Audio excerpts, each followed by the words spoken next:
Assalamu alaikum dear students, I am Anjum Shafiq, your biology teacher for grade 11, and today I am going to discuss the transport of minerals and water in plants. So let's move to the classboard.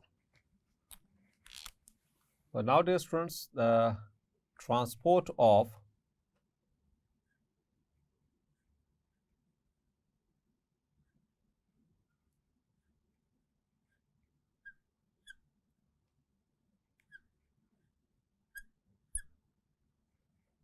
minerals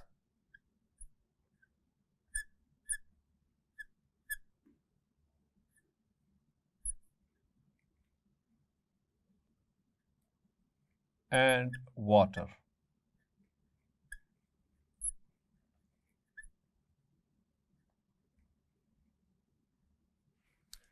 तो अब ये lecture basically it's a combination. अगर आपको इससे previous 2 lecture समझ आ गए हैं तो ये इसका कॉम्बिनेशन है, आसानी से समझ आ जाएगा कि अब मिनरल्स और वाटर ट्रांसपोर्ट किस तरह से होंगे. तो उससे पहले मैं एक फ्लो चार्ट बनाऊंगा, एक फ्लो डायग्राम बनाऊंगा जो कि रूट्स के सेल्स और लेयर्स को रिप्रेजेंट करेगी. ठीक है. सो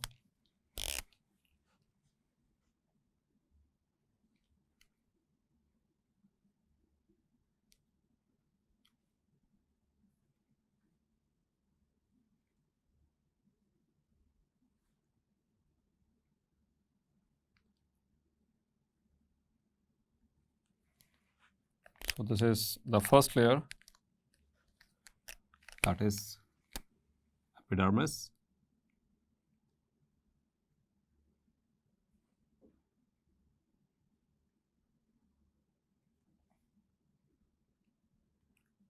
Then the second layer, the broad layer. ठीक है. तो यहाँ मैं जस्ट उसको एक सेल से रिप्रेजेंट कर रहा हूँ, that is cortex. cortex के बाद here is endodermis.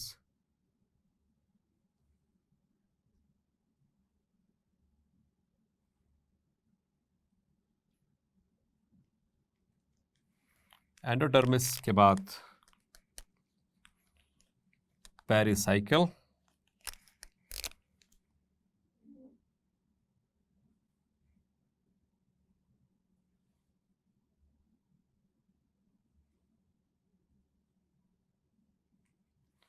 और फाइनली हम पहुंचेंगे जाइलम के अंदर. So that is the root. ये टोटल रूट है जो कि ट्रांसपोर्ट के लिए ज़रूरी है. अब इनके सेल्स को थोड़ा सा कंप्लीट करेंगे.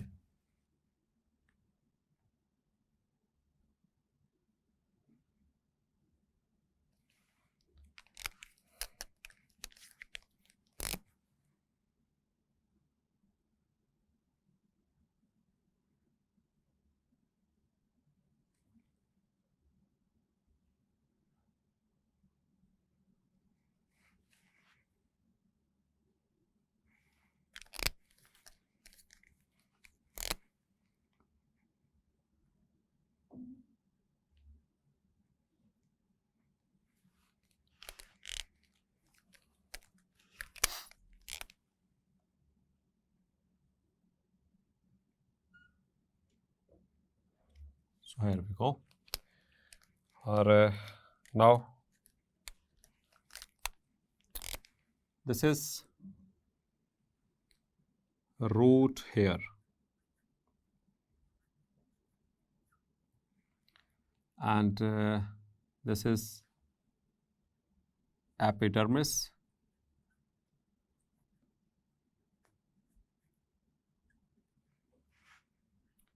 and cortex, and endodermis,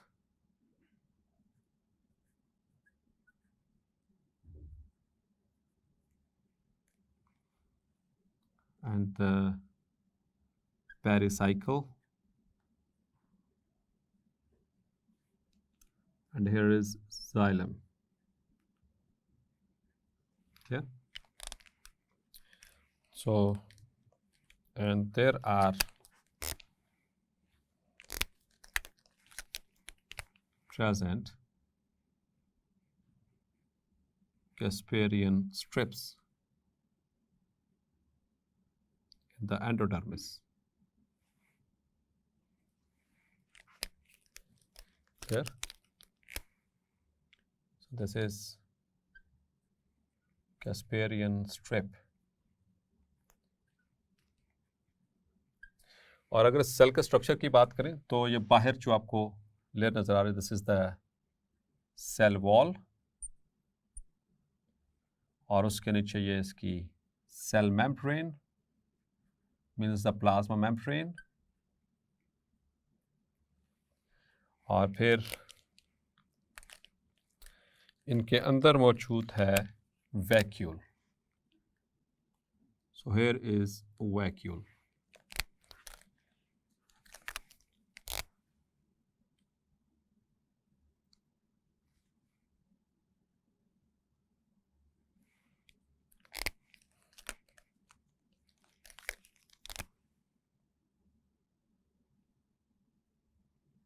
Vacuole. Clear?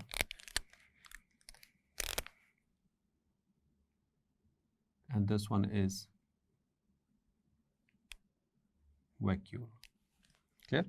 तो ये तरतीब है सेल्स की, जो कि यहाँ से रूट के अंदर, तो जो इससे प्रीवियस लेक्चर में मैंने इसको फुल फॉर्म में ड्रॉ किया, यहाँ पर इसको ट्रांसपोर्ट को समझाने के लिए.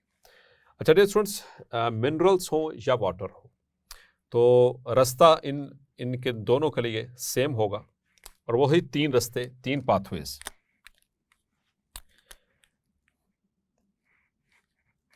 द फर्स्ट वन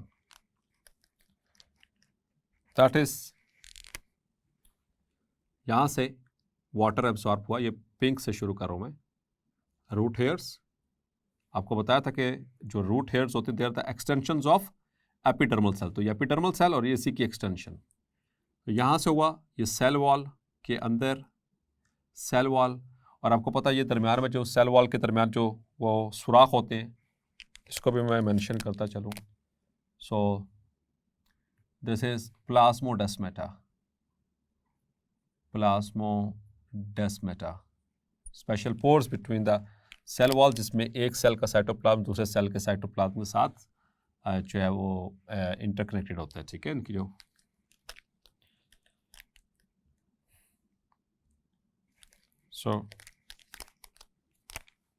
तो ये सेल वॉल से हुआ सेल वॉल, फिर ये दूसरा सेल जो इसके साथ पड़ा हुआ था एडजेसेंट, उसकी सेल वॉल, फिर इसकी cell wall, cell wall, cell wall, cell wall. तो यहाँ पर आगे क्या है? आगे तो नाका लगा हुआ है, आगे तो जो है वो कैस्पेरियन स्ट्रिप्स मौजूद हैं, तो ये इसको आगे मूव करने नहीं देंगी. क्लियर? तो ये जो सा पिंक कलर में हमने पाथवे ड्रॉ किया, इसको मैं मेंशन यहाँ पे कर रहा हूँ, दैट इज कॉल्ड एज, तो cell wall to cell wall कौन सा होता है? That is apoplast. इसको एपोप्लास्ट कहा था हमने. दूसरा जो मेजर वे है, दैट इज सो यहां से वाटर एंटर हुआ रूट हेयर से, तो ये इसमें एंटर हुआ यहाँ से इसकी plasma membrane, cytoplasm, plasma membrane, फिर प्लाज्मोडेस्माटा, फिर plasma membrane, cytoplasm. So plasma membrane, cytoplasm. So this is how it is moving and finally reaches over here. तो जो उनसा ब्लू कलर में जो इसने रास्ता अख्तियार किया, ये plasma membrane to plasma membrane यानी कि मूव करता चला आ रहा है. ठीक है, और किस में से होता हुआ चला आ रहा है? ये प्लाज्मोडेस्माटा में से. ठीक है, यहाँ पे देख सकते हैं ये प्लाज्मोडेस्माटा में से होता हुआ चला आ रहा है. सो दिस इज हाउ ये यहाँ से मूव कर रहा है अंदर की तरफ, और ये अंदर सेल के अंदर मूव कर चुका, मतलब उसके प्रोटोप्लास्ट में आ चुका है. तो protoplast two protoplast, protoplast two protoplast. ठीक है, तो ये मूव करता हुआ अंदर चला जा रहा है. So this pathway is called, ये उनसा दिस इज जो प्लाज्मोडेस्माटा से होता हुआ प्लाज्मोडेस्माटा, और फिर अगले सेल की प्रोटोप्लास्ट में से गुजरता हुआ. So this is called as symplast. Clear? तो सिम्प्लास्ट पाथवे। और तीसरा रास्ता क्या हो सकता है? अब यहां पे देखिएगा एपोप्लास्ट यहां पे तो ब्लॉक हो गया। अब अगर इसको वाटर को यहां तक पहुंचाना है या मिनरल को यहां तक पहुंचाना है तो फिर क्या होगा? यहां पे रास्ता चेंज करना पड़ेगा, रूट चेंज करना पड़ेगा। तो यहां से मूव करके अंदर साइटोप्लाज्म में, ठीक है, यहाँ से प्लाज्मा मेम्ब्रेन, फिर यहाँ से आगे तो फिर अंदर की तरफ आ जाएगा, फिर यहाँ से आगे प्लाज्मोडेस्माटा होता हुआ फिर वापस ऐसे चला जाएगा। तो पहुँच तो इस तरीके से भी जाएगा, लेकिन अब इसका रूट चेंज हो गया। ठीक है, अब यहाँ पर आकर इसका तो यहाँ पर या तो फिर ये सिम्प्लास्ट पाथवे या फिर ये हो सकता है यहाँ से वैक्यूल में एंटर हो जाए, तो वैक्यूल टू वैक्यूल ये मूव करने शुरू। तो अब मैं वैक्यूलर पाथवे की बात करूँगा। सो वैक्यूलर पाथवे में यहाँ से एंटर हुआ, वैक्यूल यहाँ पर कुछ देर के लिए स्टे हुआ, फिर उसके बाद यहाँ से फिर प्लाज्मोडेस्माटा से होता है वैक्यूल, वैक्यूल के अंदर स्टे हुआ, फिर यहाँ से so vacuole to vacuole, ultimately reaching the xylem. So this is called as vacuolar pathway. Clear? तो in short, इनको याद रखने के लिए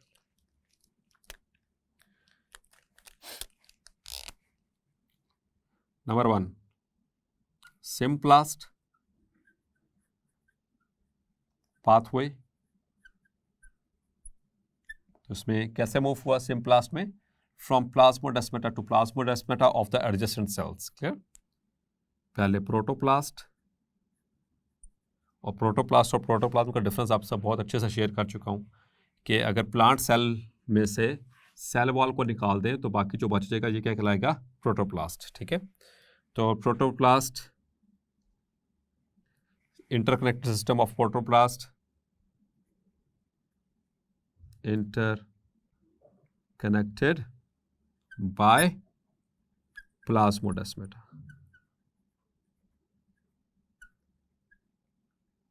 That is called a simplast pathway. और दूसरा एपोप्लास्ट,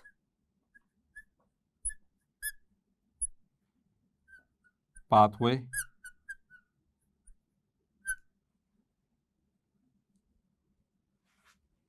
तो इसमें क्या होता है? The route which is followed through adjacent cell walls. Adjacent cell walls of cells. यानी cell wall to cell wall, इसको हम शॉर्ट फॉर्म में कह सकते हैं cell wall to cell wall. लेकिन ये ब्लॉक कहां पर हो रहा है? It is blocked at endodermis. किस वजह से? Due to Casparian strips.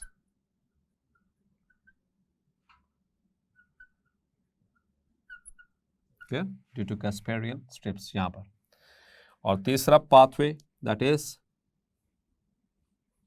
Vacuolar pathway,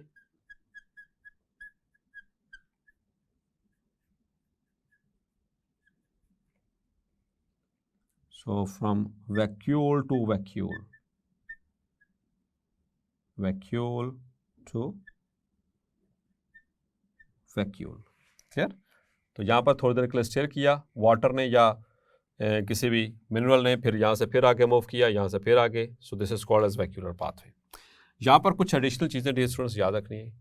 तो मिनरल्स इसी तरह से मूव कर रहे हैं, तो प्रोसेस कौन कौन से इन्वॉल्व हुए वो भी हमने डिस्कस किया, तो ये लेक्चर उसका कॉम्बो है। ठीक है, तो प्रोसेस मिनरल्स में याद रखिएगा, मिनरल्स में कौन कौन से प्रोसेस इन्वॉल्व होते हैं डियर स्टूडेंट्स। तो उसमें हमने बात की थी पैसिव ट्रांसपोर्ट और दूसरा एक्टिव ट्रांसपोर्ट। क्लियर? और पैसिव ट्रांसपोर्ट को फर्दर हमने दो में डिवाइड किया था मिनरल्स के लिए, एक सिंपल डिफ्यूजन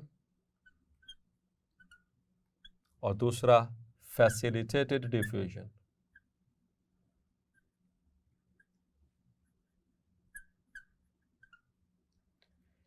और एक्टिव ट्रांसपोर्ट में from low concentration to high concentration by using ATP, adenosine triphosphate.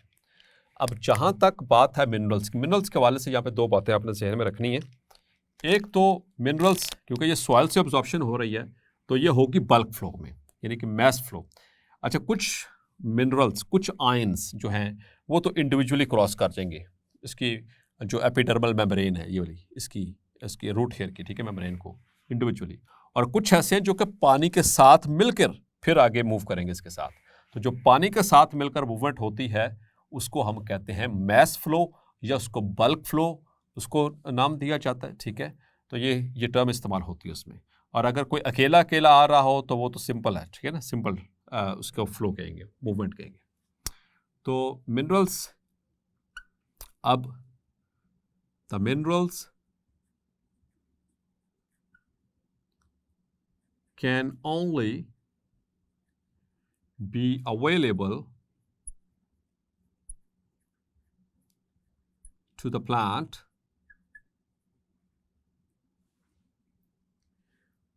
roots if they are in solution form, अगर वो सॉल्यूशन फॉर्म में हो। और सॉल्यूशन किसे कहते हैं dear students? Solute plus solvent को। मतलब अगर वो पानी के अंदर मिक्स होंगे तो तभी वो जो है वो they are easily available for the absorption to the plant. लेकिन when minerals are not in solution form, जब वो एक्वस फॉर्म में या सॉल्यूशन फॉर्म में नहीं है, then they form ionic bonds. ये एमसीक्यूज के लिए मार्क कर लें, इंपॉर्टेंट चीज। जब वो अवेलेबल नहीं है सॉल्यूशन, यानी पानी इनके अंदर रूट्स में मौजूद नहीं है, तो अब वो जो आयंस हैं या मिनरल्स हैं, ठीक है, तो वो क्या करेंगे, वो आयनिक बॉन्ड बनाएंगे। They form ionic bonds to soil particles. उनके साथ आयनिक बॉन्ड स्ट्रॉन्ग बॉन्ड है एंड बिकम नॉन अवेलेबल। अब ये प्लांट के लिए available, they are non available for absorption to the plant.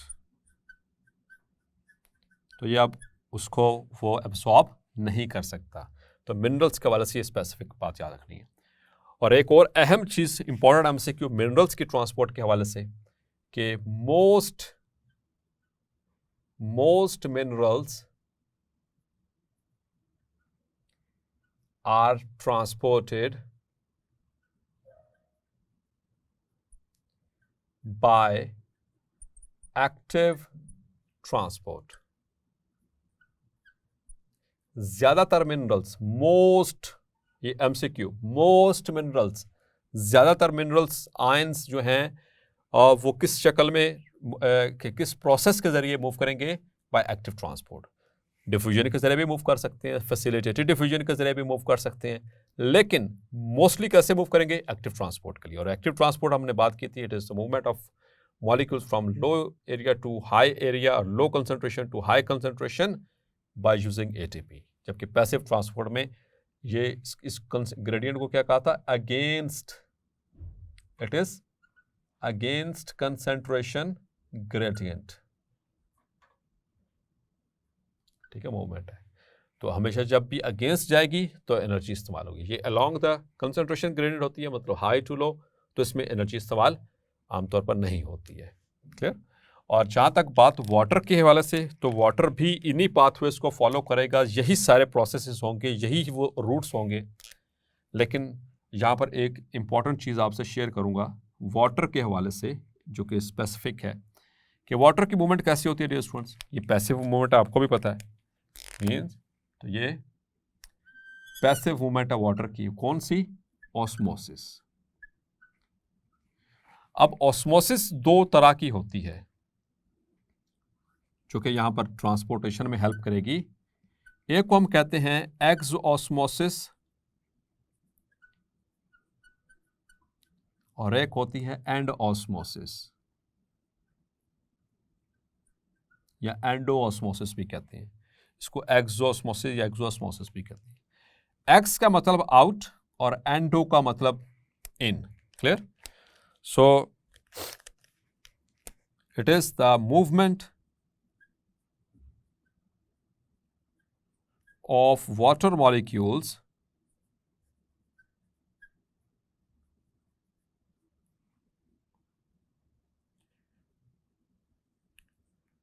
from cell to outside by osmosis। Clear? यानी कि osmosis के जरिए जब सेल के बाहर वाटर मूव करेगा, एग्स उसे कहेंगे एक्सोऑस्मोसिस। जैसे यहां पर एंटर हुआ था लेकिन अब वहां से मूव करके आगे चला गया, इस सेल से इसके अंदर मौजूद था, यहां से निकलकर दूसरे सेल में चला गया। तो एक सेल से दूसरे सेल में जब जाएगा तो ये कहलाएगी एक्सोऑस्मोसिस। एक्सोऑस्मोसिस, ठीक है। लेकिन जिस सेल में एंटर हो रहा है तो उसके तो अंदर जा रहा है, ठीक है, तो वो कहलाएगी एंडोऑस्मोसिस। ठीक है। So it is the movement of water molecules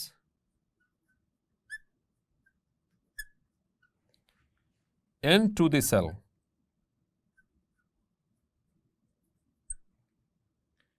by osmosis. Clear? That is called as endosmosis. तो जब exosmosis होगी तो the cell becomes